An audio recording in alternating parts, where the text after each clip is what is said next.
Hi everyone, this is Cathy. Today I'm going to show you my monthly view planning process, and since we have January 2020 coming up soon, I thought it'd be a good thing to walk through that process with you to show you how I incorporate that into my weekly plan with me. So this is the sneaker weeks that I'm using for 2020, and I've already started using that since the first week it was made available, which was the week of Thanksgiving.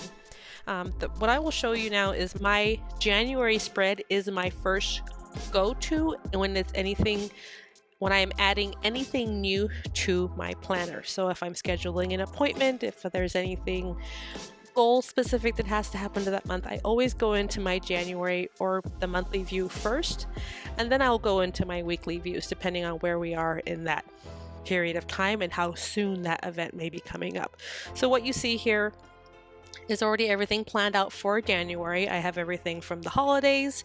The washi basically covers dates that my kids don't have school and maybe days that I may be off of work. I have a BiPAP cleaning routine that I have to keep on schedule for my husband's well-being.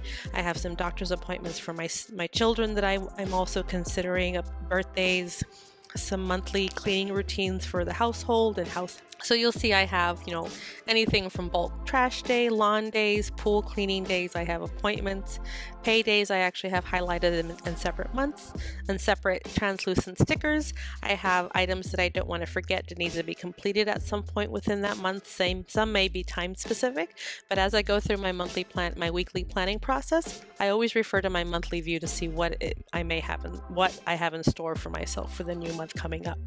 The other thing I take into consideration when then now planning the next month is I go back to my year at a glance. So my year at a glance already has predefined and filled out items that I really wanted this page to be represented for. So I have no school days, vacation days, holidays, time of the month, pay days, days that my sons might be absent, hours used within for vacation.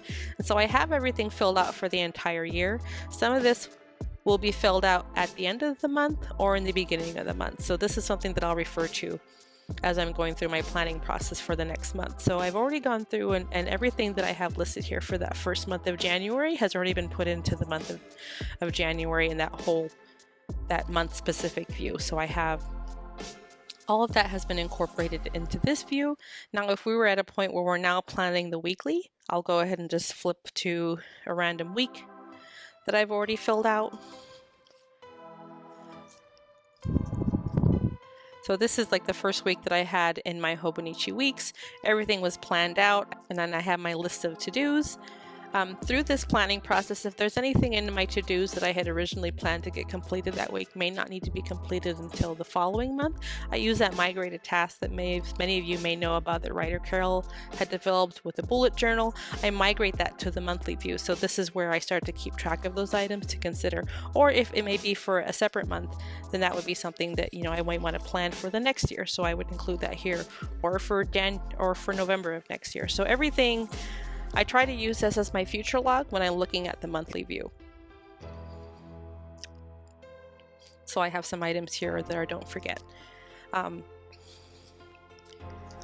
So yeah, and then as far as like the daily planning stuff, like I said, is if I'm at a doctor's appointment and we now have to schedule that next month follow-up, when they sit down and give you the appointment card, a lot of times I don't even use the appointment card. I may actually just write it directly into the calendar right as I'm sitting there with them so I don't forget.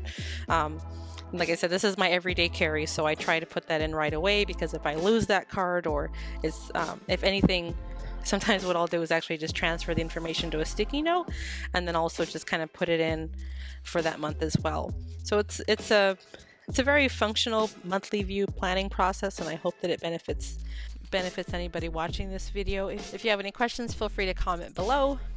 I would love to hear about your monthly view planning process. This is something that I use as an everyday carry, and I'm always inspired by others, and also like to listen to what other people use their specific Hobonichi for. So I hope you guys have a great day and a happy new year coming up. Just make sure to continue to live a happy life with or without a plan. Have a great night. Take care. Bye-bye.